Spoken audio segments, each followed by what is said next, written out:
आपल्या झुंजार खेळीने कुस्ती क्षेत्रात दबदबा निर्माण करत महाराष्ट्र केसरी ते रुस्तम हिंद अशा किताबावर स्वतःच्या नावाची मोहर उमटवणारा मल्ल म्हणजेच सिकंदर शेख.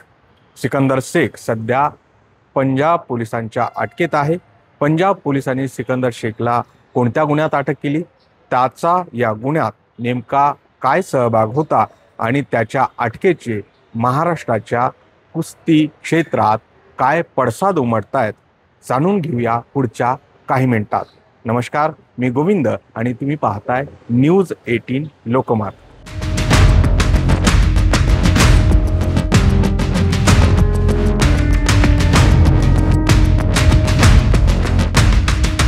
सिकंदर राशीद शेख सोलापूर जिल्ह्यातील मोहोळ तालुक्याचा हा मल्ल. या मल्लाची जगभरात चर्चा आहे ते त्याच्या प्रामाणिक खेळीमुळे. 2023 मध्ये महेंद्र गायकवाड सोबत झालेल्या कुस्तीमुळे मोठा वाद निर्माण झाला होता आणि तेव्हापासून सिकंदर शेख सगळ्यांच्या चर्चेमध्ये आला होता. त्यानंतर 2024 मध्ये सिकंदर शेखनं महाराष्ट्र केसरी किताब पटकवला आणि त्यानंतर रुस्तम हिंदसाठी तो पंजाबमध्ये गेला.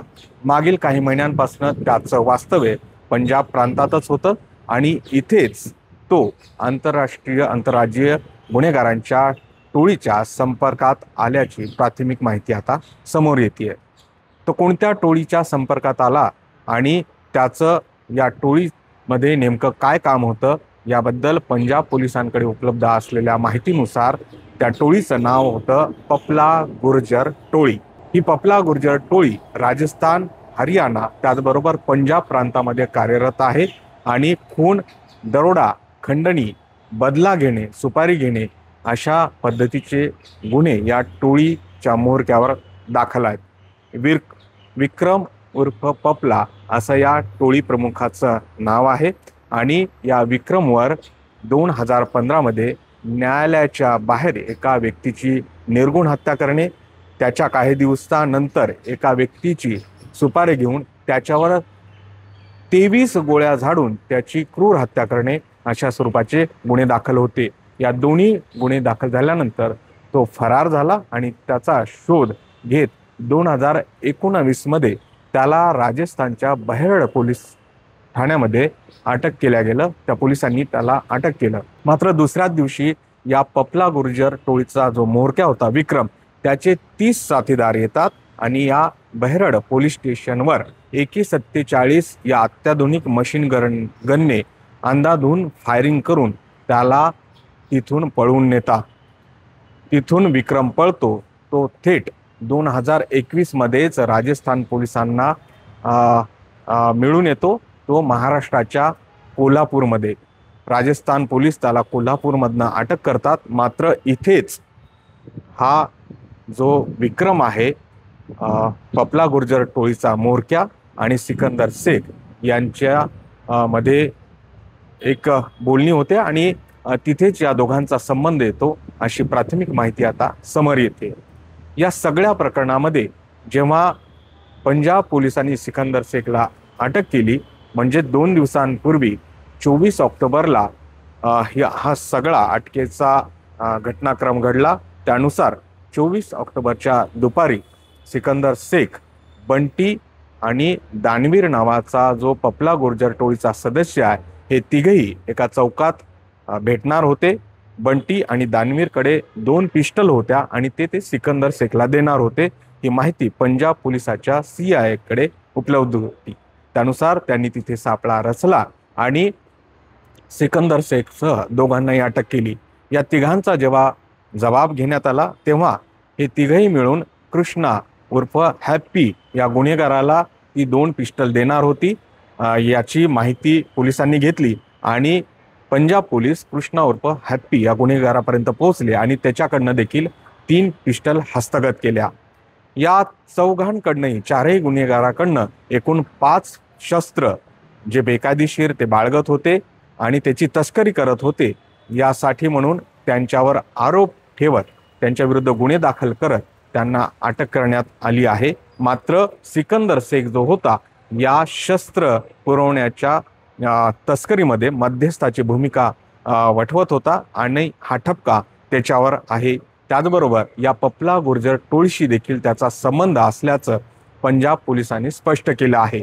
आता या सगळ्या पपला गुर्जर टोळीचा जो हा संबंध उघडकीस झाल्यानंतर सिकंदर शेखने महाराष्ट्रात देखील या शस्त्राची तस्करी केली का किंवा इतर गुन्हेगारी कृत्यामध्ये त्याचा काही सहभाग होता का याची चौकशी केली जाणार आहे।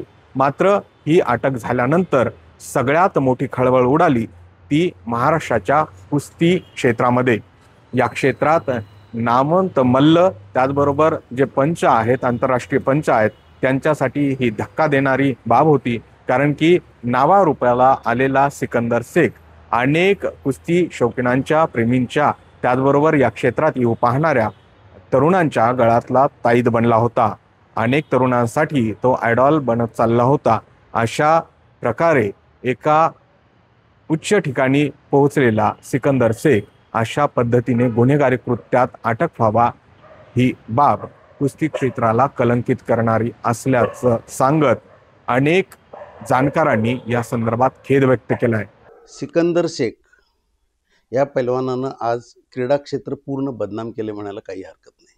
आता ह्याच्यावर त्यांच्या घरातल्यांच्या प्रतिक्रिया वगैरे आपण सगळं बघतो, पण त्यात काही तथ्य असं मला वाटत नाही।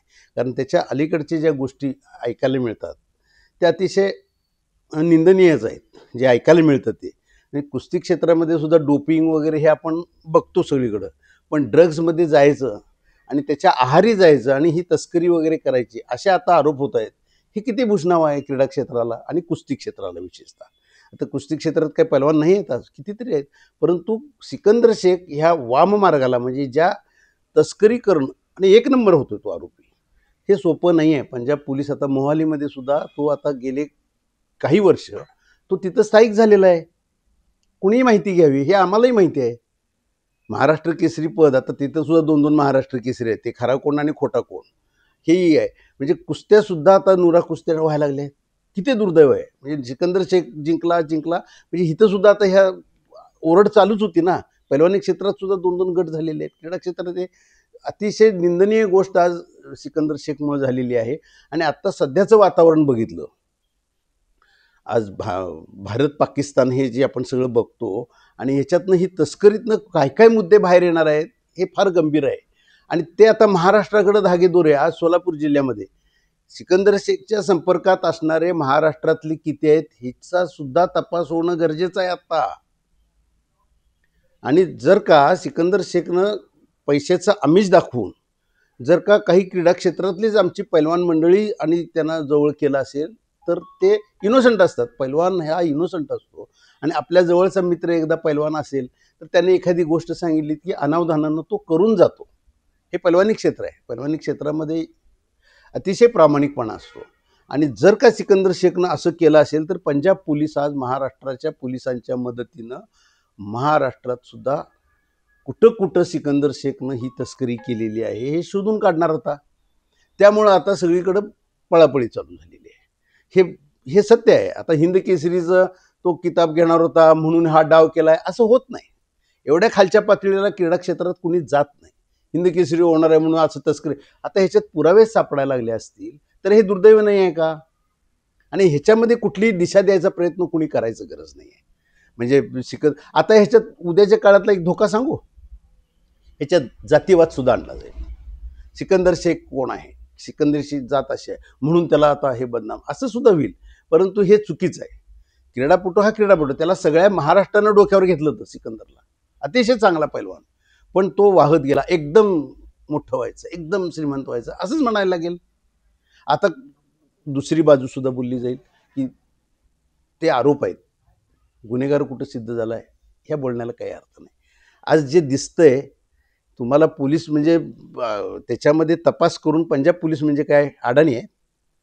एवढे दिवसाचं त्याला एक नंबरचा आरोपी, एक नंबर त्याच्याकडेच का लक्ष आहे? कारण कुस्ती क्षेत्रातला मान्यवर आहे तो आणि कुस्त्या खेळतोय, पण कुस्त्या त्या कशा खेळतोय ह्याचं सुद्धा आता क्रीडा क्षेत्राचे आता बरेच आमचे समीक्षक आहेत, त्यांचे वस्ताद आहेत, त्यांना मी आता फोन पण केला होता। मी दीनानाथ पैलवानांशी पण बोलणार होतो, पण ते आता थोड्या वेळात संपर्क होईल माझा। परंतु हे कुठंतरी आता सगळ्या पैलवानांनी बसून, क्रीडा क्षेत्रातल्या मंडळींनी, बुजुर्ग मंडळींनी बसून ठरवलं पाहिजे। दरवेळेला शासनावर घालून उपयोग होणार नाही। शासनानं लक्ष द्यावं, शासनानं हे करा, काय शासनानं आपणच मनातनं ठरवलं पाहिजे की आपण पहिला देशाचे आहोत, देशासाठी आहोत. हे कधी कळणार आहे, समाजासाठी आहोत हे कधी कळणार आहे. आणि हाच समाज तुम्हाला डोक्यावर घेतोय, तोच आता समाज तुम्हाला पायाखाली सुद्धा घेतल्याशिवाय राहणार नाही. क्रीडा क्षेत्र पूर्ण सिकंदरनं बदनाम केलंय असं म्हणायला सुद्धा कोणी हायगाई करणार नाही. आणि ह्याचा आता महाराष्ट्र पोलीस सुद्धा लक्ष ठेवून आहेत. आता त्याचे तपास महाराष्ट्रात चालू होतील आणि ही तस्करी कुठल्या थराला जाईल हे लवकरच स्पष्ट होईल. मात्र या घटनेची व्याप्ती किती मोठी आहे, सिकंदर शेखच्या एकूणच संपर्कात महाराष्ट्रातले इतर काही मल्ल किंवा इतर काही व्यक्ती आहेत का, याची चौकशी होणं गरजेचं असल्याने या पूर्ण प्रकरणाची चौकशीची मागणी या मल्लांनी केलेली आहे. दुसरीकडे सिकंदर शेखचे आई वडील किंवा त्याचे जे कुटुंबीय आहेत त्यांनी सिकंदर शेखवर लावण्यात आलेले सगळे आरोप फेटाळलेले आहेत. पुढील काळामध्ये होणाऱ्या हिंद केसरी स्पर्धेत सिकंदर शेखला खेळू द्यायचं नसल्याचं षडयंत्र रचल्या जात आहे आणि त्या षडयंत्राचा भाग म्हणून त्याला अशा खोट्या गुन्ह्यात अडकवलं जात असल्याचं म्हणणं सिकंदर शेखच्या कुटुंबियाचं आहे. मात्र एकूण या सगळ्या प्रकरणात पंजाब पोलिसांनी सादर केलेले पुरावे हे अत्यंत खात्रीलायक असल्याने सिकंदर शेखचा पपला गुर्जर टोळीशी संबंध त्यांनी आता पुढे आणलेला आहे. या बेकायदेशीर शस्त्र तस्करीमध्ये तो मध्यस्थाची भूमिका वठवत होता हे देखील पंजाब पोलिसांनी सांगितलेलं आहे आणि त्यामुळे आता त्याच्या विरोधात भारतीय न्यायसंहिता कलमानुसार त्याच्या विरोधात गुन्हे दाखल करण्यात आलेले आहेत आणि त्याला अटक करण्यात आलेली आहे. या सगळ्या प्रकरणाचा एकूणच उलगडा होऊन सिकंदर शेख आणि इतर कुणी अशा गुन्हेगारी कृत्यामध्ये सहभागी होतं त्यांचा पुढे काय होणार आहे, एकूणच त्यांना या सगळ्या प्रकरणात किती शिक्षा लागणार आहे आणि या सगळ्या प्रकरणी महाराष्ट्र कुस्तीगीर परिषद त्याचबरोबर भारतीय कुस्तीगीर परिषद काय भूमिका घेते याकडे सगळ्यांचं लक्ष लागलंय. तूर्तास एवढंच. धन्यवाद.